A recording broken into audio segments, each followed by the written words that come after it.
கார்த்திக் தீபம் சீரியல் இன்றைக்கான எபிசோடில் என்ன நடக்க போகுதுன்னு பார்க்கலாமாங்க. அதுக்கு முன்னாடி என்னுடைய சேனலை நீங்கள் சப்ஸ்கிரைப் பண்ணலைன்னா மறக்காமல் சப்ஸ்கிரைப் பண்ணிக்கோங்க. பக்கத்தில் இருக்கிற பெல் பட்டனையும் ப்ரெஸ் பண்ணிக்கோங்க. ரம்யா அவங்க லவ் பண்ணுற விஷயத்தை பற்றி தீபா கிட்ட சொல்லும் போது அப்போ தீபா வந்துட்டு எனக்கும் ஆளை பார்க்கணும் போல தான் இருக்குது அப்படின்னு சொல்கிறாங்க. அப்போ ரம்யா வந்துட்டு நீ கொஞ்சம் பாரு, ஒரு ஃப்ரெண்டாக உன்னோட ஒப்பீனியன் எனக்கு தேவை அப்படின்னு சொல்கிறாங்க.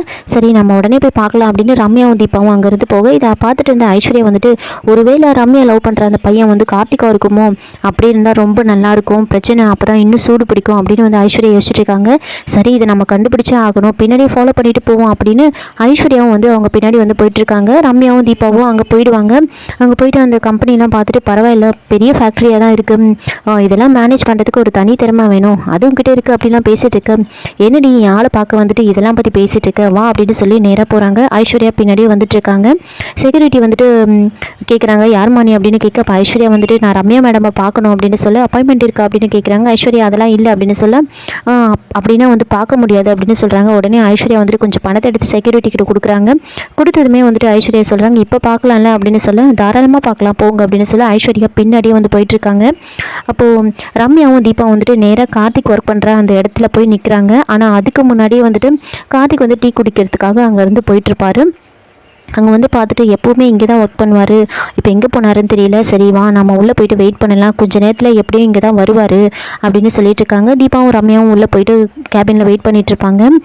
கொஞ்சம் நேரம் பொறுத்து கார்த்திக் வந்து அங்கே வந்துடுவார். ரம்யா வந்து பார்த்துட்டு ஏய் தீபா வந்து பாரு, என்னோட ஆளை வந்து பாரு அப்படின்னு சொல்கிறாங்க.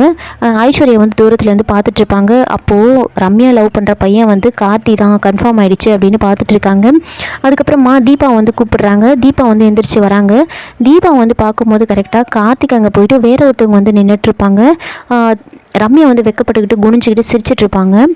அங்கே வந்து கார்த்திக் இல்லைன்றதை வந்து பார்க்க மாட்டாங்க. தீபா வேறு ஒரு ஆளை வந்து பார்த்துட்டு அவங்க தான் வந்து ரம்யா லவ் பண்ணுற பையன் அப்படின்னு நினச்சிக்கிட்டு பார்த்துட்டு ரம்யா கிட்ட வந்து சொல்கிறாங்க.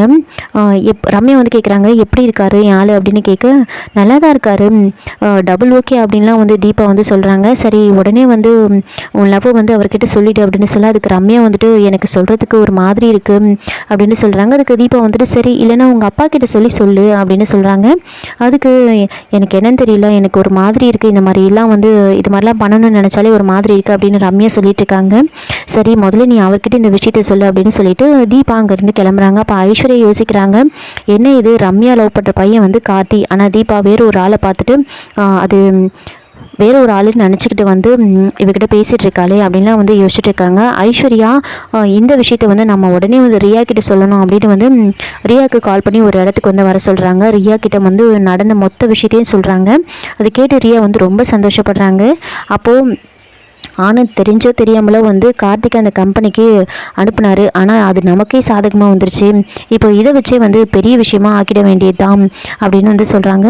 அப்போது நீ சொன்ன மாதிரி வந்து தீபாவுக்கு ரம்யா லவ் பண்ணுற பையன் கார்த்திக்னு தெரியாது, அதே மாதிரி தீபாவோட ஹஸ்பண்ட் கார்த்திக் அப்படின்னு ரம்யாவுக்கு தெரியாது அப்படின்னு சொல்ல அப்போ ஐஸ்வர்யா வந்துட்டு ஆமாம் இந்த விஷயம் கடைசி வரைக்கும் அவங்க ரெண்டு பேருக்கும் தெரியவே கூடாது அப்படின்னு ஐஸ்வர்யா சொல்ல அப்போ ரியா வந்துட்டு அப்போது தீபாவுக்கு வேறு யார் மூலயமா இந்த விஷயம் வந்து தெரிஞ்சுட்டா நாம் என்ன பண்ணுறது அப்படின்னு சொல்ல அதுக்கும் என்கிட்ட ஒரு பிளான் இருக்குது அப்படின்னு ஐஸ்வர்யா ஒரு பிளானை வந்து சொல்கிறாங்க. இந்த விஷயத்தை வச்சு எப்படியாவது வந்து தீபாவையும் கார்த்திக்கும் வந்து பிரிக்கணும், அப்படி நாம் பிரிச்சிட்டோன்னா அவங்க வீட்டை விட்டு வெளியில் போயிடுவாங்க. அதுக்கப்புறம் அந்த மீனாட்சி அவுட் ஹவுஸ்லேருந்து துரத்திட்டா நமக்கு எந்த பிரச்சனையும் இருக்காது, சொத்து மொத்தம் நமக்கு வந்துடும், நம்ம ஜாலியாக இருக்கலாம் அப்படின்னு சொல்கிறாங்க. ஐஸ்வர்யாவும் ஒரு பக்கம் வந்துட்டு நான் ப்ரெக்னெண்ட்டாக இல்லைன்ற விஷயத்தை எல்லாருக்கும் தெரியப்படுத்தி என்னை வீட்டை விட்டு அனுப்புனால இனிமே தான் அவளுக்கு இருக்குது, ரம்யாவை வச்சே அவளை என்னெல்லாம் பண்ணுறேன்னு மட்டும் பாரு, ஆனால் எக்காரணத்து கொண்டும் தீபாவோட ஹஸ்பண்ட் கார்த்திக் தான் அப்படின்னு ரம்யாவுக்கு தெரியக்கூடாது, அதே மாதிரி ரம்யா லவ் பண்ணுற பையன் கார்த்திக் தான் அப்படின்னு தீபாவுக்கு தெரியக்கூடாது, இதையே நம்ம பெரிய பிரச்சனையாக்கணும், இதை வச்சு அவங்க ரெண்டு பேரும் பிரிக்கணும் அப்படின்னு ரெண்டு பேரும் வந்து பேசிகிட்டு இருக்காங்க. இன்னொரு பக்கம் வந்துட்டு அங்கே ரம்யா வந்துட்டு என்ன பண்ணுறாங்கன்னா சூப்பர்வைசர்கிட்ட ஒரு டெண்டருக்காக வந்து ஒரு அமௌண்ட்டு சொல்லி அந்த அமௌண்ட்டை வந்து டைப் பண்ணி எடுத்துகிட்டு சொல்லியிருப்பாங்க. அவங்களும் வந்து அந்த டெண்டர் வந்து ரெடி பண்ணுறேன் அப்படின்னு சொல்லிட்டு தனியாக வந்து ஆனந்துக்கு கால் பண்ணி எவ்வளோ அமௌண்ட்டுக்கு வந்து டெண்டர் வந்து கோட் பண்ண சொல்லியிருக்காங்க அப்படின்னு வந்து ஆனந்த் கிட்ட வந்து சொல்கிறாங்க 120 கோடிக்கு வந்து இந்த மாதிரி மேடம் வந்து டெண்டர் கோட் பண்ண சொல்லியிருக்காங்க அப்படின்னு சொல்லிட்டு இந்த இன்ஃபர்மேஷனை வந்து ஆனந்த் கிட்ட வந்து சொல்கிறாங்க. அதை கேட்டு ஆனந்த் வந்து அருண் கிட்ட சொல்கிறாங்க. அருண் வந்துட்டு சரி இதை விட கொஞ்சம் அதிகமாக வச்சு நம்ம வந்து டெண்டர் கோட் பண்ணிக்கலாம் அப்படின்னு அவங்க பேசிகிட்டு இருப்பாங்க. இவங்களும் வந்து டெண்டர் வந்து ரெடி பண்ணி வந்து ஃபைலை வந்து ரம்யா கிட்ட கொடுத்துருவாங்க. உடனே வந்து ரம்யா ரொம்ப அவசரமாக கிளம்பி வராங்க. வரும்போது கார்த்திக் கிட்ட வந்து கேட்குறாங்க, கார்த்திக் ஏதாவது வேலையாக இருக்கீங்களா அப்படின்னு கேட்குறாங்க. கார்த்திக் வந்துட்டு இல்லை எப்பவும் செய்கிற மாதிரி தான் செஞ்சுட்ருக்கேன் அப்படின்னு சொல்ல, சரி நான் கொஞ்சம் வெளியில் போகிறேன், ஒரு டெண்டர் விஷயமா போகணும், நீங்கள் என் கூட வரீங்களா அப்படின்னு கேட்குறாங்க. ஓகே அப்படின்னு கார்த்திக்கும் சொல்கிறாங்க. ரம்யா வந்து ரொம்ப வேகமாக முன்னாடி போயிட்டு இருப்பாங்க. அப்போ மாணிக்கம் வந்துட்டு கார்த்திகிட்ட வந்து சொல்கிறாங்க, என்ன கார்த்தி அந்த அம்மா இங்கே இவ்வளோ பேர் இருக்காங்க, அவங்களெல்லாம் விட்டுட்டு உங்களை மட்டும் வந்து கூப்பிடுறாங்களே, தேவசேனா கூப்பிட்டா பாகுபலி போய் தானே ஆகணும் அப்படின்னு சொல்ல, அவங்க ஒர்க் விஷயமா கூப்பிட்டுருக்காங்க அப்படின்னு சொல்கிறாங்க. இவ்வளோ பேர் விட்டுட்டு உங்களை மட்டும் கூப்பிட்றாங்களே, சரி போயிட்டு வாங்க அப்படின்னு சொல்ல கார்த்திக் பின்னாடியே போயிட்டுருக்காங்க. ரம்யா போயிட்டு காரை வந்து ஸ்டார்ட் பண்ணுவாங்க. ஆனால் கார் வந்து ஸ்டார்ட் ஆகாது.